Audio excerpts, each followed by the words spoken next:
Bonjour et bienvenue sur Écolo au boulot. Je suis Cassandre Joly et j'ai créé ce podcast car je suis persuadée que les salariés sont une force pour accélérer la transition écologique des entreprises.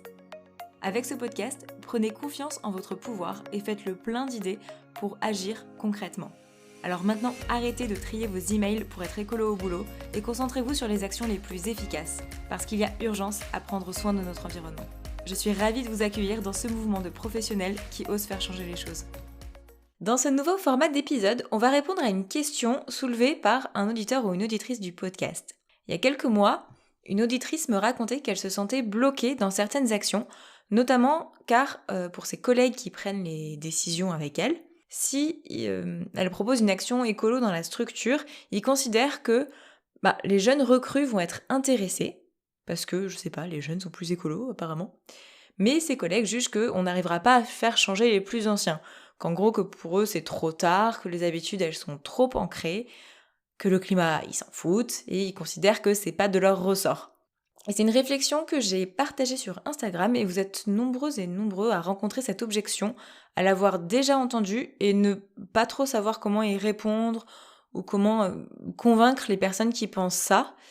Et donc ça m'a donné l'idée d'un nouveau format d'épisode qui s'appelle donc la riposte. En gros, c'est apprendre à répondre aux objections pour les faire tomber. Donc si vous écoutez ces épisodes, le jour où quelqu'un vous sort cet argument, paf, vous saurez quoi répondre. Donc là, pour la riposte du jour, on est dans un contexte où dans l'entreprise, il y a globalement des gens qui sont plus proches de la retraite et quelques jeunes recrues. Alors, qu'est-ce qu'on peut répondre à cette objection, donc nanana, ça sert à rien de faire changer les adultes ou les vieux, nanana, c'est aux jeunes de faire. Oui, dans ma tête, les objections de ce type qui encouragent à l'inaction climatique, je les entends comme ça. Je suis sûre que certains d'entre vous aussi, non ? Alors, il y a plusieurs manières de répondre à ce type d'objection. Il peut y avoir quelque part un rappel à l'éthique, de manière un peu philosophique. Ça peut être de manière humoristique, puisqu'on sait que l'humour c'est un atout assez important dans les discussions sur l'écologie, les débats en général. En tout cas, ça permet l'émotion, l'humour de retenir des messages. Mais ça peut être aussi tout à fait des arguments complètement logiques, des contre-exemples aussi pour montrer que l'argument ne tient pas, qu'il n'est pas valable. Ça peut être aussi d'expliquer que même si c'est plus dur, c'est quand même nécessaire de le faire. Donc aujourd'hui, c'est exactement ce qu'on va creuser. Comment démonter cet argument en passant par des chemins différents. Comme ça, vous allez pouvoir faire en fonction de ce qui est le plus pratique pour vous, en fonction de ce qui convient le mieux à votre situation. Alors pour la petite histoire, j'ai appris à répondre à des objections quand j'avais 18 ans. J'ai été formée dans le cadre d'un job d'été. Et là, c'est le moment confession. Parce que pour la fille qui parle d'écologie, c'est assez incroyable à croire, mais je vous jure que c'est vrai. Un de mes premiers jobs d'été, c'était de travailler dans les avions. En fait, j'ai été hôtesse de l'air. Enfin, ma mission, c'était globalement servir à manger et à boire et être aux petits soins avec les passagers sur des longs courriers. Et j'étais pas en charge des aspects de sécurité, même si j'avais quelques bases. Et voilà, donc aujourd'hui, ça me paraît dingue, mais à l'époque, j'avais pas pris conscience du problème avec l'avion. Et bref, dans ce cadre-là, j'ai été formée à comment répondre à des objections, et je n'ai jamais oublié parce que j'ai trouvé la méthode assez bien faite et utile. D'ailleurs, je me souviens même l'avoir utilisée dans un avion une fois ou deux. Et comme dans cet épisode on cherche à répondre à une objection, et je me suis dit, tiens, c'est le moment, pour le premier épisode de la riposte, je vais vous partager la méthode. Donc en gros, la réponse à l'objection, elle se fait en 3 temps. Temps numéro 1, reformuler. Temps numéro 2, argument. Temps numéro 3, solution alternative. Je vais vous détailler un petit peu tout ça.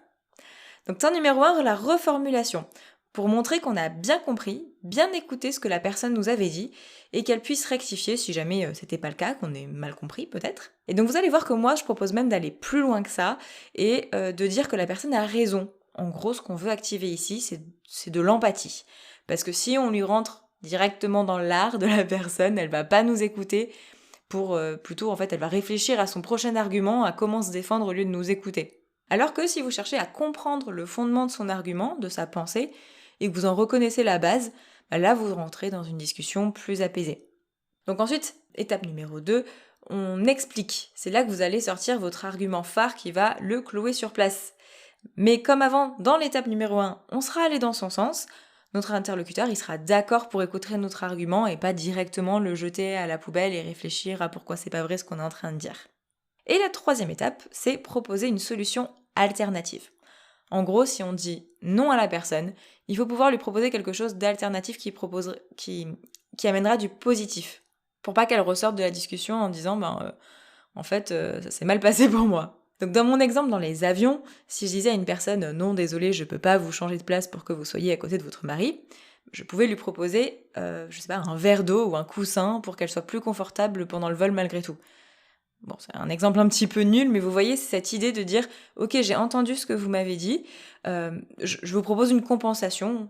En tout cas, quelque part, je me fiche pas de votre argument. » Alors maintenant, on va voir comment on applique ça à l'argument de « C'est trop tard pour les vieux, c'est trop tard pour que les vieux agissent sur le climat, c'est un truc de jeune. » Bon, je schématise pour que ce soit plus simple, parce que je sais pas à quel âge on est vieux ou jeune, c'est assez subjectif. Donc dans cette première partie d'empathie, voilà ce que moi je répondrais.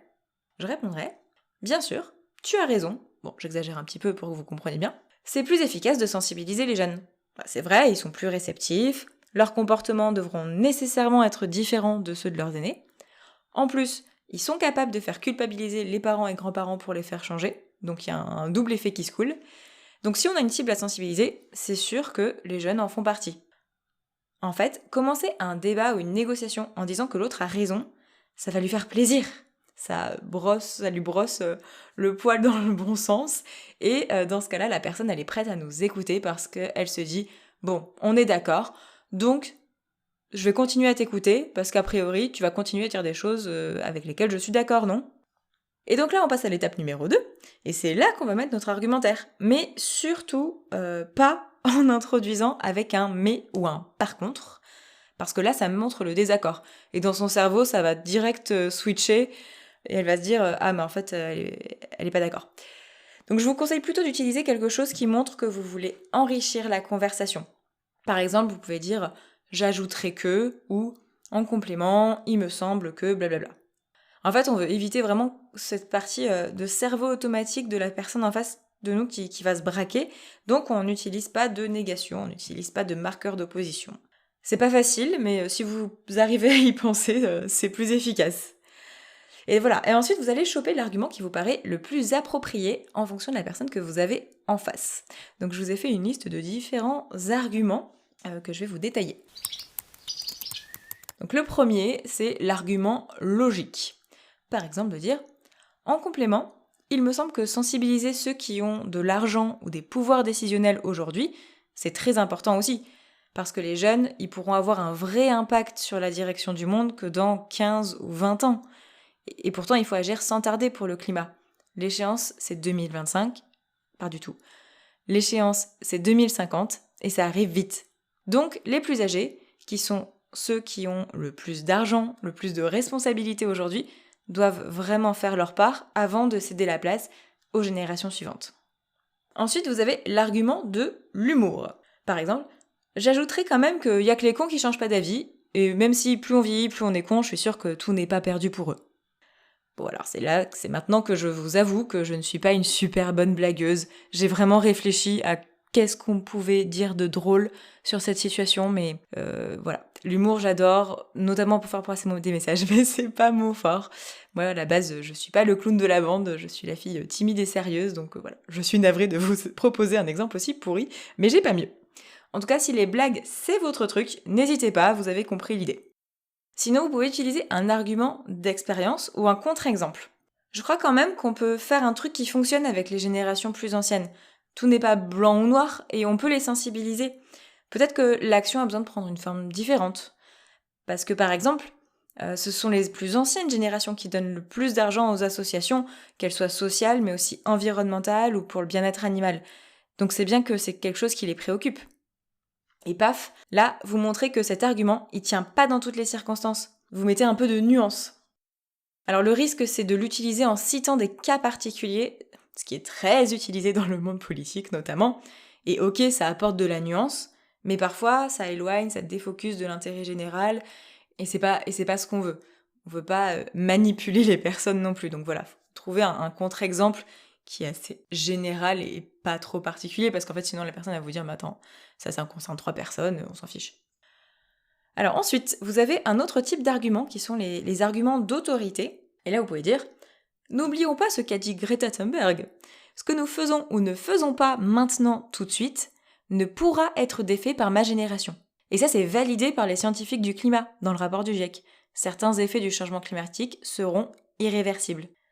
L'argument d'autorité, vous voyez, c'est prendre la parole de quelqu'un d'autre qui fait autorité sur le sujet et utiliser son argument en citant cette personne. Ce que j'ai souvent vu aussi dans les entreprises, c'est que l'argument d'autorité, il est pris en interne, c'est-à-dire les personnes, elles citent leur politique RSE, leur politique de décarbonation pour appuyer le fait que il faut faire ce truc-là. Donc voilà, trouver une personne, un fait, quelque chose qui a autorité.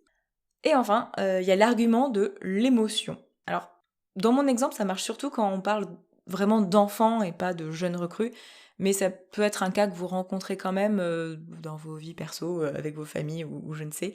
Donc je vous dis ce que peut-être moi je dis dans ces situations-là, c'est que d'un côté, ça m'embête quand même de dire qu'on remet l'état du monde dans les mains des enfants. Ils devraient pouvoir profiter de leur enfance et de leur innocence, pendant que les adultes, tous les adultes, prennent leurs responsabilités pour leur laisser une planète vivable. Et là, on appuie sur une corde sensible. On imagine des gamins en train de gronder leurs parents sur le tri des déchets au lieu de jouer avec leurs copains avec de la gadoue et des cailloux. Bref. Donc cherchez un peu qui est la victime de la situation si on suit l'argument de la personne en face de soi et allez taper dans les valeurs, dans l'émotionnel si vous pensez que c'est adapté. En fait, vous allez sûrement naturellement adapter votre type d'argumentaire en fonction de la personne avec qui vous échangez. Parce que certaines personnes vont être sensibles aux chiffres, d'autres à l'émotion, d'autres à la légèreté et à l'humour, donc ça c'est vraiment à vous de le sentir.